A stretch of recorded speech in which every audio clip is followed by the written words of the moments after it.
ketiga, akhlak kepada sesama hamba Allah. Ada 3 kategori.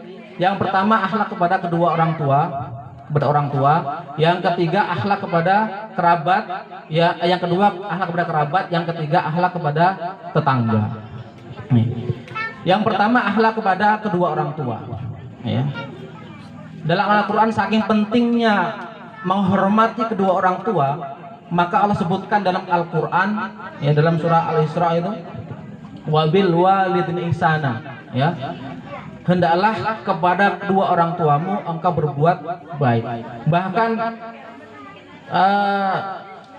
kakaknya Siti Aisyah, siapa namanya? Hah? Kakaknya Siti Aisyah, siapa namanya? Salma ya. Jadi Salma kalau nggak salah. Jadi dia punya istrinya Abu Bakar, tapi dia belum Islam.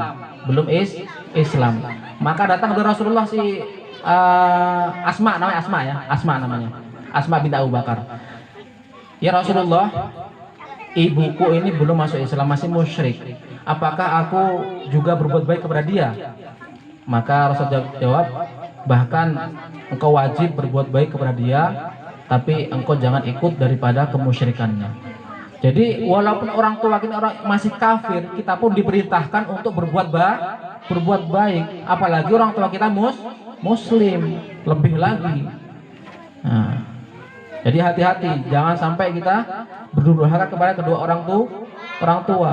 Dosa yang balasannya ditimpakan di dunia adalah dosa kita berbuat durhaka kepada kedua orang tua. Jadi Allah Ta'ala tidak akan ridho kepada seorang anak yang durhaka kepada kedua orang tuanya sehingga dia tidak minta maaf, maka Allah menimpakan dosanya tadi, siksaannya ketika masih hidup di dunia, kemudian nanti disiksa lagi di hari kiamat kalau tidak segera minta maaf kepada kedua orang tuanya. Termasuk durhaka itu apa? Wala taqullahuma uffin, ya kan? Wala taqullahuma uffi wala tanharhuma. Ya. Termasuk perkataan durhaka itu disuruh umpamanya, Rangga, tolong belikan minyak goreng nak di warung. Moh gitu. Itu namanya durhaka. Mengatakan moh atau itu sudah namanya durhaka sudah. Maka hati-hati. Para anak-anak hati-hati. Jangan sampai kita mengatakan perkataan yang membuat sakit hati orang tuanya. Nah, satu kata yang kita ucapkan itu melukai hati orang tuanya, ini cukup kita dicap sebagai anak durhaka. Coba kita bayangkan, ibu kita ini mengandung kita dalam perut itu 9 bulan lebih, mengeluarkan kita dari rahim itu taruhannya hidup dan mati, ya, menyusui selama 2 tahun, masih lagi memelihara sampai disekolahkan, sampai dibesarkan, sampai menjadi orang dewasa.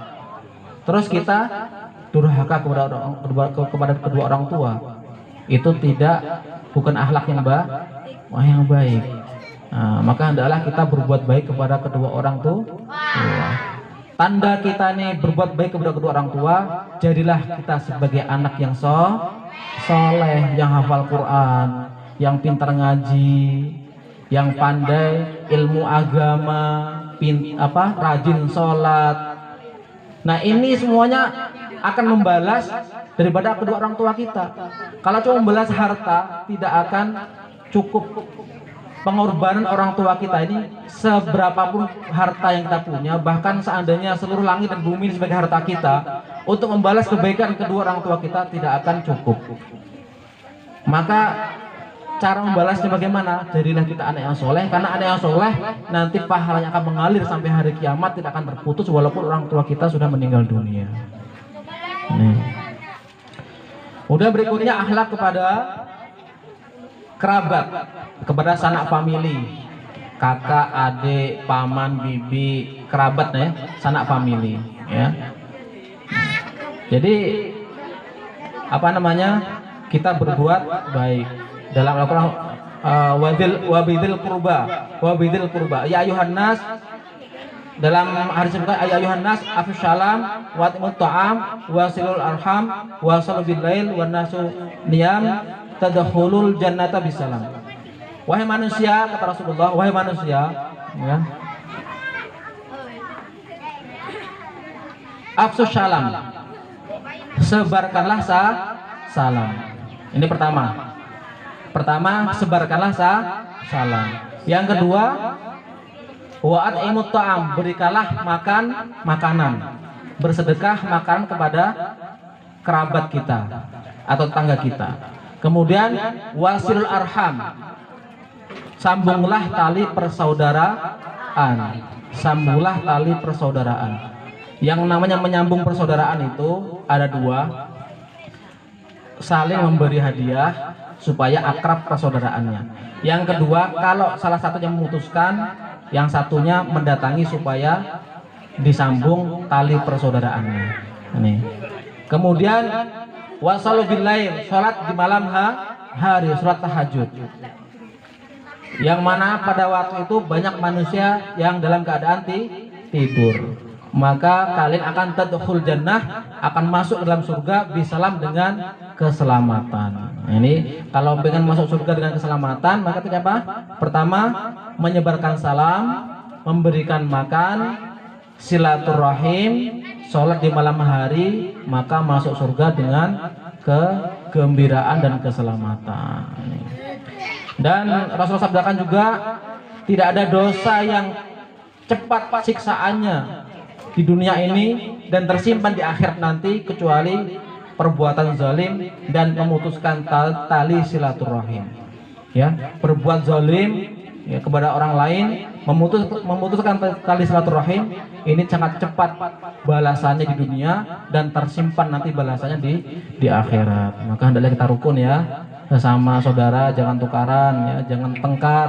Kalau tengkar ya sama langsung berdamai.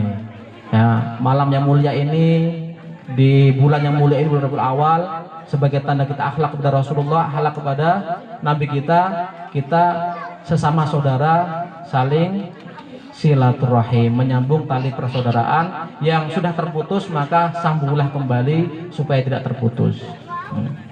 Yang terakhir yaitu akhlak kepada tetangga. Rasulullah sabdakan, "Man kana yu'minu billahi wal yawmil akhir falyukrim dhaifah." Barang siapa beriman kepada Allah dan hari akhir, hendaklah memuliakan tetangganya.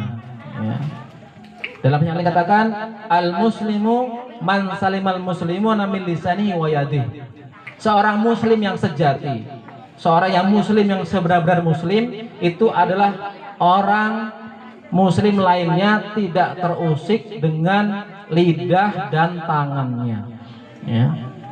Kalau orang Islam senang jahil kepada orang Islam lainnya, itu bukan orang Islam. Orang Islam itu menjaga supaya orang Islam lainnya, saudaranya, tidak tersakiti baik dengan ucapan atau perbuatannya.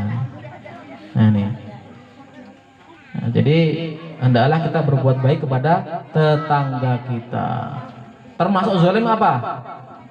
Termasuk zalim, Rasulullah ceritakan, kalau ada tetangga kita, kalau kita ini memasak daging, ya, kuah, maka perbanyaklah kuahnya supaya nanti bisa berbagi kepada tetangga. Kalau kita masak daging baunya sedap, tetangga kita ini keciuman baunya, terus kita tidak berbagi, itu termasuk zalim kepada tetangga. Jadi kalau punya sesuatu, masak antari tetangganya, itu termasuk bentuk kita menjaga hubungan baik kepada sesama tetangga.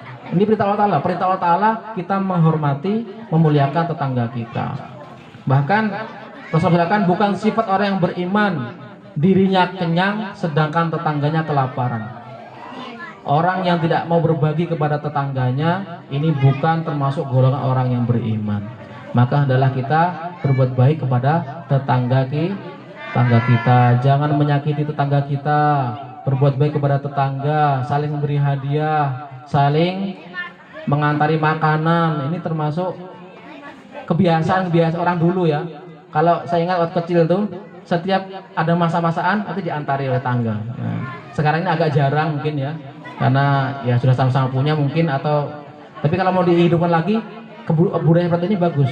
Nah, sesama tetangga saling berbagi. Nah, ini adalah salah satu untuk kerukunan tetangga.